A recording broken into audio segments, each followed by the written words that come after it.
Partnerzy odcinka Greenway, Evstone, Leader, Wize. Kody rabatowe w opisie. Cześć, witam. Dzisiaj witam z pokładu nowego elektrycznego Citroena C3.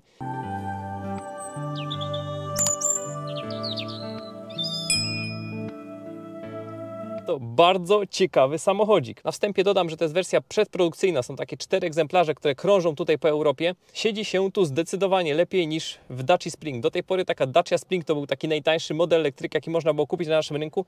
Natomiast dzisiaj jest prezentacja kolejnego samochodu, który ma szansę stać się takim pojazdem masowym, a to z uwagi na swoją całkiem fajną cenę. No i teraz popatrzcie ze mną, jak to mniej więcej wygląda. Wielofunkcyjna kierownica, na podszybiu zestaw takich wyświetlaczy, tu fajny centralny wyświetlacz, tutaj na dole wszystko sterowane klasycznie przyciskami, lewarek zmiany biegów klasycznie jak w Stellantisach. No, generalnie siedzi się tu tak troszkę wyżej. Ja tutaj się spróbuję ustawić pod siebie, nad głową mam jeszcze za 2 pięści wolnej przestrzeni. Fotel ustawię zgodnie ze sztuką na tak zwanego Rolexa i zaraz pójdę do tyłu, zobaczymy co jest z tyłu. Ale jeszcze szybki przegląd. Co my tutaj mamy? Mamy tutaj taki schoweczek całkiem sensownych wymiarów. Mamy tutaj USB-C, mamy tutaj nawiewy, klasyczne guziki od klimatyzacji, to mi się podoba. Tutaj taka kieszonka, no może nie za duża, ale taka mała butelka na pewno się zmieści. Oczywiście regulowane elektrycznie lusterka, regulowane elektrycznie szyby. O, i można wyłączyć ESP, czyli będzie można zimą się pobawić. Tak wygląda ten zegar tutaj na podszybiu. Przeważnie problemem w takich samochodach było to, że nie było podłokietnika, a tutaj jest jeszcze taki ze schoweczkiem. A teraz idę do tyłu, siądę sam za sobą i zobaczymy, ile miejsca jest na tylnym fotelu. No i coś, co mnie w tym aucie zasadniczo zaskoczyło, to bagażnik. Mamy tutaj ponad 100 cm między nadkolami.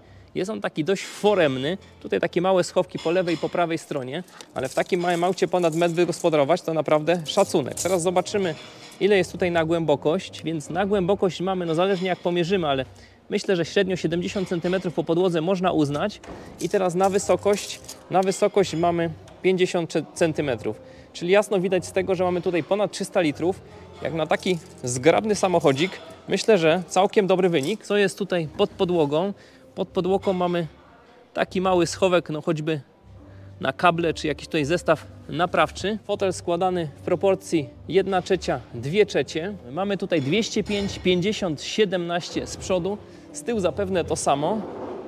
No, takie dwukolorowe nadwozie, naprawdę zgrabny, fajny samochód. No i dobra, patrzmy tutaj. 205, 50, 17 z tyłu. Tarcze z przodu, tarcze z tyłu.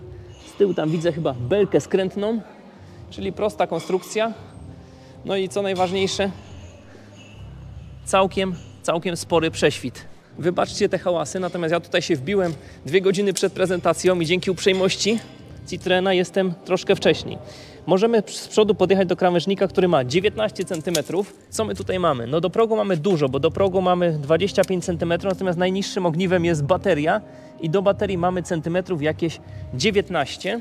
No i z tyłu, jaki krawężnik możemy w mieście zaatakować? Więc możemy zaatakować krawężnik no prawie 30 cm. A zobaczymy, czy uda nam się znaleźć franka. Franka nie ma, natomiast jakiś mały może by się tu zmieścił. Taki tutaj schowek na kabelki aftermarketowy. No zobaczymy. Na żywo wygląda zdecydowanie lepiej niż na zdjęciach według mnie. Doczekałem tego, o czym zawsze mówiłem, że potrzeba nam tanich elektryków dla wszystkich, takich masowych produktów. Tutaj mamy baterię LFP, na razie ta większa, 44 kWh brutto, to chyba 43 netto. Za rok czy za 2 ma być z mniejszą baterią, jeszcze tańsza wersja. Ale już teraz za 110 000 uważam, że bardzo ciekawa propozycja na rynku. No jak zawsze chciałem sprawdzić, co tu z przyczepką, natomiast jako że to auto przedprodukcyjne, to jeszcze nie ma tych mas. Są za to takie akcenty. Więc tak, mamy tu mieć 2 wersje. Najpierw będzie wersja z baterią 44, a potem wersja z baterią 30 kWh. To jest wartość brutto z tego, co ja się orientuję. I to jest bateria LFP, czyli bateria, która generalnie powinna wytrzymać znacznie więcej cykli, bo się mniej degraduje. Co mamy tutaj na pokładzie? Mamy auto 4-metrowe z bagażnikiem 310 litrów, więc całkiem niezły wynik. Gdzie auto ma być produkowane? W słowackiej Tarnawie, tak jak aktualna C3 i produkcja ma ruszyć w kwietniu, także w kwietniu pewnie jakieś jazdy będą już możliwe. Mają być 2 wersje tego samochodu, ma być wersja 82-konna i 113-konna. No i tutaj ta słabsza ma 125 Vmaxa, ta mocniejsza 135 km VMAX. 3 wersje wyposażenia, zawieszenie i siedzenia mają być citroenowskie, klasyczne, czyli Advance Comfort. Jeśli to będzie to samo co w EC4, to będzie petarda, bo będzie mega komfortowy samochodzik. Samochód jest 5-miejscowy, ma 6 możliwych kolorów, przy czym możemy jeszcze dodatkowo wymienić sobie kolor dachu, bo dach może być w większości kolorów albo biały, albo czarny, jako opcja oczywiście. Jest to aktualnie 4. generacja Citroena, Citroen C3, czyli auto produkowane od 2002 roku. Został sprzedany na świecie w 5,6 miliona egzemplarzy, z czego na Europę poszło 4,75 miliona egzemplarzy.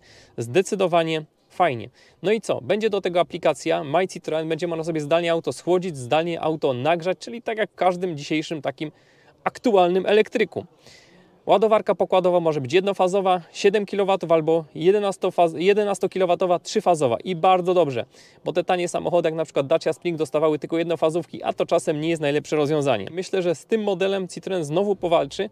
Auto wydaje się naprawdę ciekawe.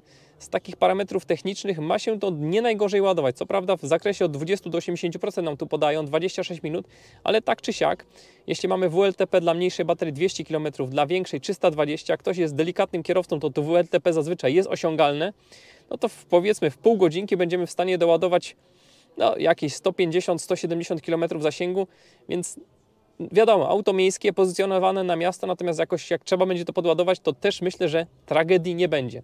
Ja od siebie dodam, że jestem bardzo ciekawy, jak tu sobie Citroen poradził z tym, że to jest bateria LFP, czyli taka, która nie bardzo chce się ładować, jak jest zimna, jaki tu będzie system podgrzewania tych baterii i tak dalej.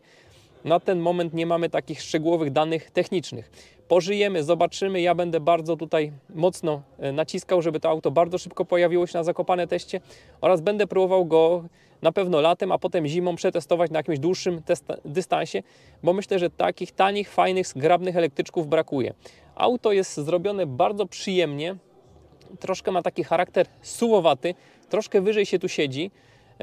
Myślę, że będzie miało swoich takich wielbicieli miejskich, że tak powiem. Jeśli macie ochotę, żebym dalej tworzył takie treści, to będę wdzięczny za jakąś łapkę, za jakiś komentarz, no i za udostępnienie tego filmu, tak żeby algorytm został nakarmiony i żeby te treści gdzieś poszły, żeby mieli możliwość widzowie poznać różne ciekawe konstrukcje, to te filmy muszą mieć jakieś zasięgi.